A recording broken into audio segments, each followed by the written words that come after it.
आयुर्वेद में प्रदूषण जन्य व्याधियों से बचने के लिए भी बहुत सारे औषधियों का, बहुत सारे दवाइयों का वर्णन है। प्राचीन काल में यूं तो बहुत पोल्यूशन नहीं होता था, फिर भी जो आपके श्वसन तंत्र को, जो आपके फेफड़ों को जो ताकत दे, जो मजबूती दे, हमारे इम्यून सिस्टम को स्ट्रॉन्ग करें, बॉडी के रेजिस्टेंस पावर को बढ़ाएं, वो चीज़ें बहुत ही गुणकारी होती हैं। क्योंकि एक तो प्रदूषण से और बाह्य वातावरण से, ऋतु परिवर्तन से, सर्दी गर्मी से लड़ने की क्षमता, बैक्टीरिया या वायरल आदि डिजीज से लड़ने की क्षमता यदि कहीं से प्राप्त हो सकती है तो आयुर्वेद की ही दिव्य औषधियों से, जड़ी बूटियों से। दूसरा कोई रास्ता नहीं। दूसरा एक उपाय है तो वो योग है। तो योग और आयुर्वेद ही एक ऐसी परंपराएं हैं हमारी जो न केवल रोग के लिए अपितु रोग न होने देने के लिए। और आयुर्वेद के नाम पर भांति भांति की चीज़ें बाजार में है, क्षमा करिएगा, क्योंकि जब हमने आयुर्वेद को बाजार बना दिया तो हम कहें आयुर्वेद से दूर हो गए। तो पतंजलि ने यह प्रयास किया है आयुर्वेद की उन प्राचीन परंपराओं को और भी गुणवत्ता के साथ में, और भी अनुसंधान के साथ में आप सबके लिए लेकर के आए। जैसे आपको मैं बताना चाहता हूँ, ये पतंजलि का च्यवनप्राश है।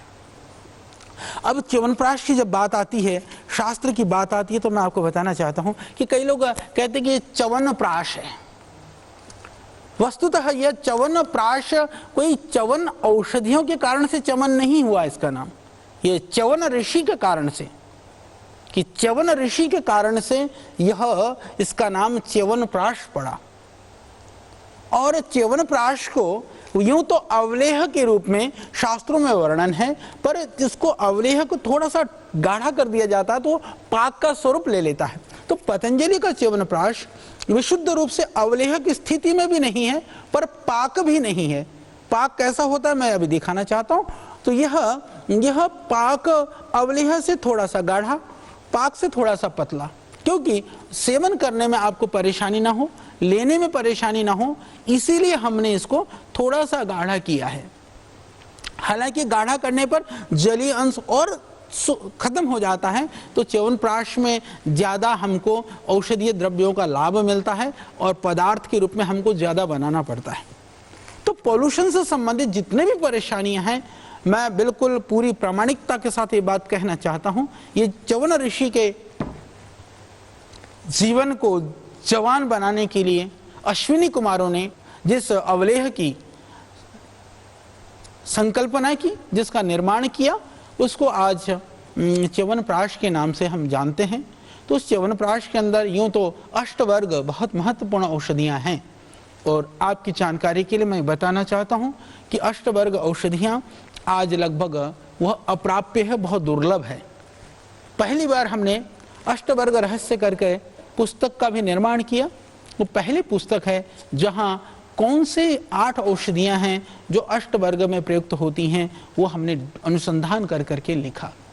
उसमें से जो उपलब्ध हैं, लोग हालांकि उसको भी नहीं डालते हैं च्यवनप्राश में, वो 4 द्रव्य हैं। जैसे मेदा, महामेदा के नाम पर एक द्रव्य उपलब्ध होता है, काकोली, क्षीरकाकोली के नाम पर एक द्रव्य उपलब्ध होता है, रिद्धि वृद्धि के नाम पर एक द्रव्य उपलब्ध होता है, ऋषभक जीवक के नाम पर एक द्रव्य उपलब्ध होता है। 4 द्रव्य बाजार में मिल जाते हैं, परंतु वो भी पर्याप्त मात्रा में नहीं मिलते हैं, बहुत महंगे मिलते हैं। इसीलिए लोग या तो कम मात्रा में डालते हैं या तो नहीं डालते। मैं इस बात को पूरी प्रामाणिकता से कह रहा हूँ। परंतु पतंजलि के अंदर में, क्योंकि वो 8 द्रव्यों का नाम 4 नाम से है, उसके जो दूसरे 4 द्रव्य हैं वो बहुत ही कम मात्रा में हैं। कुछ जो हाई अल्टीट्यूड में अभी हम कल्टीवेशन की योजना बना रहे हैं, टिश्यू कल्चर लैब बना रहे हैं, पर जो 4 द्रव्य हैं वो भी बहुत महत्वपूर्ण हैं, पर हम उनको पूरी मात्रा में डाल करके च्यवनप्राश का निर्माण करते हैं। च्यवनप्राश यदि उनकी औषधियों की गणना करें तो करीबन तकरीबन 50-52 जड़ी बूटियाँ पड़ती हैं। उसके अंदर पूरा जो 10 मूल है वो सारे 10 मूल के द्रव्य डालते हैं। ये अगर तगर गिलोय जीवंती पोहकर मूल रिद्धि वृद्धि, और इसके अतिरिक्त जो है कचूर, नागरमोथा, पुनर्नवा, मेधा और शतावरी, इलायची, कमल, चंदन, विदारी कंद, अड़ूसे की जड़, काकोली, क्षीर काकोली, विविध तरह के जितने भी आयुर्वेद में वर्णित दिव्य औषधियां हैं, अधिकांशतः दिव्य औषधियों को डाल करके इस च्यवनप्राश का निर्माण किया जाता है। और ताजे आंवलों से, ताजे आंवले होने चाहिए, परिपुष्ट आंवले होने चाहिए। दुर्भाग्य से अभी हमको ऐसा सुनने में आता है कि आंवले की जगह पर लोग कोई पपीते का पिष्टी बना रहा है, कोई और किसी चीज का बना रहा है। और अभी भी इस सीजन में अभी आंवला पकना शुरू नहीं हुआ है, क्षमा करिएगा, च्यवनप्राश हम अभी बना चुके हैं। पर एक रहस्य की बात मैं बताना चाहता हूँ, पतंजलि दिसंबर में या जनवरी फरवरी में जब आंवले पूरी तरह से पक जाते हैं, अच्छी तरह से पक जाते हैं, तब हम आंवले को लेकर के पूरे घी के अंदर, शुद्ध गाय के घी में, क्योंकि जो उसके आंवले के पिष्टी का जो निर्माण की विधि है गाय के घी में विधान किया है। गाय के घी में हम आंवले के पिष्टी को भून करके फिर उसको पूरी तरह से ढक करके उसको रख देते हैं, बिना किसी प्रिजर्वेटिव के डाले। प्रिजर्व करने की जरूरत नहीं, वो खराब नहीं होता है। तो फिर अब अगले सीजन के लिए वह पिष्टी बहुत ही तैयार और परिपुष्ट आंवले की पिष्टी हमको मिल पाती है। तो इस तरह से आपके स्वास्थ्य के लिए शास्त्रोक्त विधि से च्यवनप्राश बनाने का काम पतंजलि ने किया है। और पतंजलि, अभी मैं ये कहना चाहता हूँ कि यह इसीलिए कभी कभी खाने में लोग कहते हैं कि थोड़ा क्रिस्टलाइज चीनी, थोड़ा ऐसा टाइप महसूस होता है। वस्तुतः चीनी ज़्यादा नहीं है इसके अंदर, हमने इसको टाइट कर दिया है तो चीनी की प्रतीति होती है, उसमें जड़ी बूटियों के साथ में है, वो सिर्फ चीनी नहीं है। तो खाने में स्वादिष्ट लगे, बच्चों को भी अच्छा लगे और पूरा औषधीय गुणों से परिपूर्ण हो, उसके लिए हमने इस च्यवनप्राश का निर्माण आपके लिए किया है। सर्दी, जुकाम, कफ, खांसी, एलर्जी, जितना भी परेशानी है, आप निर्भय होकर के च्यवनप्राश आप सेवन करिए। पतंजलि का च्यवनप्राश, क्योंकि हमारे सुपरविजन में, रेख देख में सारी जड़ी बूटियों के साथ में बड़े मात्रा में और पूरी प्रामाणिकता के साथ में और बहुत हाइजीन लेवल पर, क्योंकि हमारे जो औषधि बनाते भी हैं तो बहुत ही सावधानी के साथ में और अद्भुत पूरी स्वच्छता के ध्यान रखते हुए हम लोग बनाते हैं।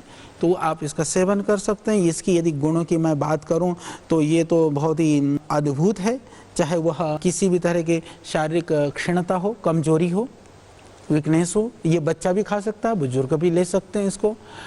आपकी शुक्र क्षय हुआ हो, धातु की निर्बलता हो, दुर्बलता हो, शरीर में थकान हो, टुटन हो, कमजोरी महसूस करते हो, या आपकी दिमाग में, याददाश्त में आपको गड़बड़ लगता हो, कंसंट्रेशन की प्रॉब्लम हो, या आपको कहीं हाथ पैरों में दर्द महसूस होता हो, यानी कि विविध तरह से जो भी परेशानियां हैं, उन सब परेशानियों में अभी हम शुगर फ्री च्यवनप्राश भी हम बना रहे हैं।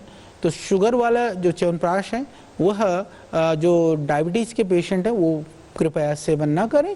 बाकी सभी लोग, आप चाहे किसी भी रोग से ग्रसित हैं, मधुमेह के रोगी को छोड़ करके बाकी सभी लोग च्यवनप्राश का सेवन कर सकते हैं। और जनरल टॉनिक के लिए मैं इतना कहना चाहता हूँ कि इससे बेहतर कोई औषधि नहीं हो सकती है।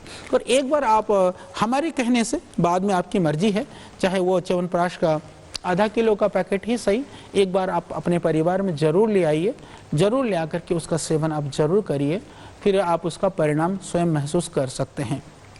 ये क्योंकि कफ आदि की जो विकृतियां हैं उसमें भी ये बहुत ही लाभकारी है। तो ये जो अब हम लोगों ने जो पोल्यूशन किया या जो और दूसरों ने कर दिया, उस पोल्यूशन की वजह से जो हम परेशान हैं, क्योंकि जो भी लोग मुझसे मिल रहे हैं, काफ़ी लोगों ने कहा कि आचार्य जी आपको इस विषय में कुछ ज़रूर बताना चाहिए।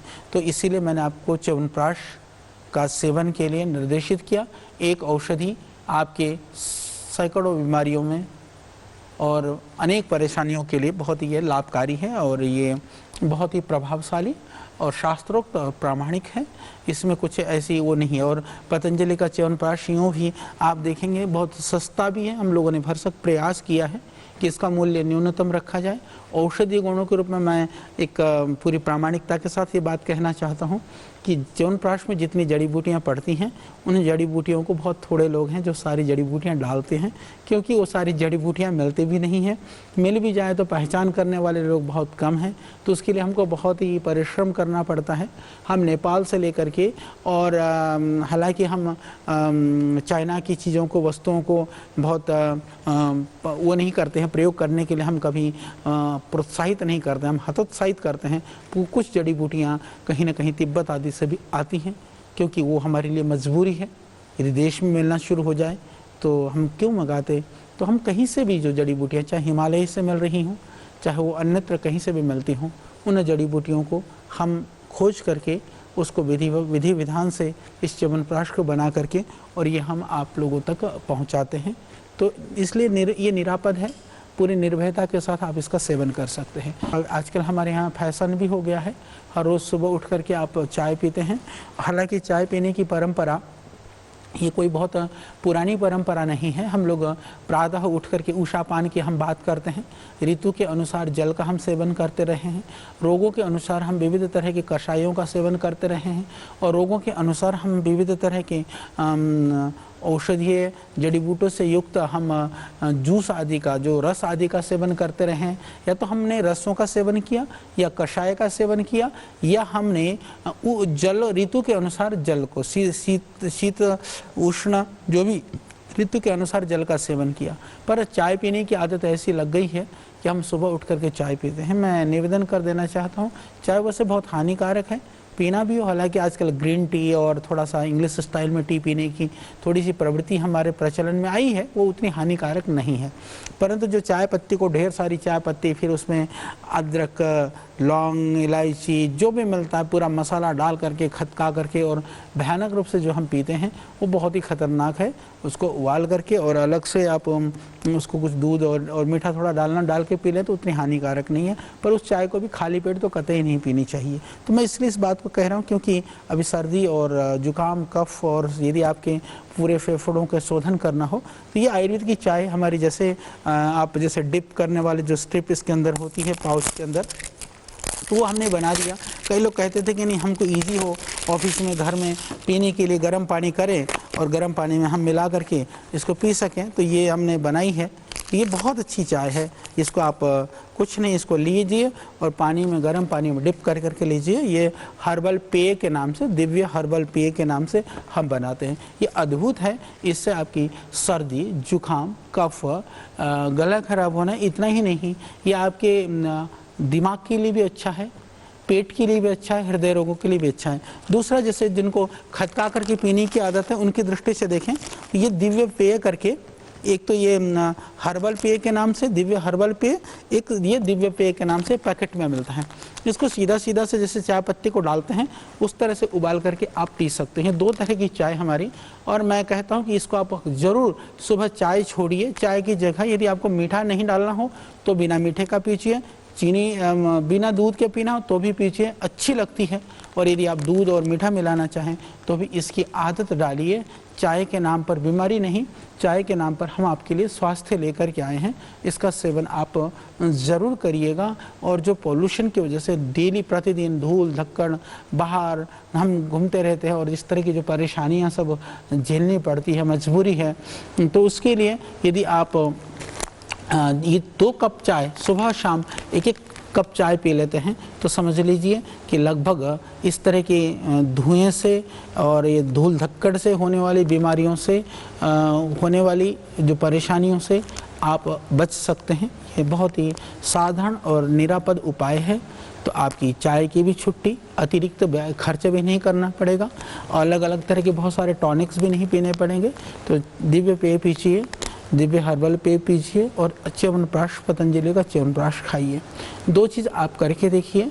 हालांकि आप विविध तरह के बाकी पाक अवलेह या अलग तरह के बाकी चाय भी आप पीते होंगे, पर आप इस पतंजलि के ये 2 उत्पाद को पूरे अपने घर में लाइए। और जो रोगी नहीं है, घर में कोई बीमारी नहीं है, परेशानी नहीं है, तो भी इन 2 द्रव्यों को आप पूरी सर्दी, कम से कम ये चाय को तो 12 महीना पी सकते हैं, यूँ तो च्यवनप्राश 12 महीना खा सकते हैं, परंतु सर्दी में क्योंकि हमारी जो पाचक जो जठराग्नि है वो तीव्र होती है, ज़्यादा पाचन हो जाता है। और सर्दी में ताकत वाली चीज़ों के सेवन के लिए यूँ भी शास्त्रों में, आयुर्वेद में ज़्यादा वर्णन किया गया है। तो ताकत के लिए एक च्यवनप्राश बहुत ही अच्छी चीज़ है। और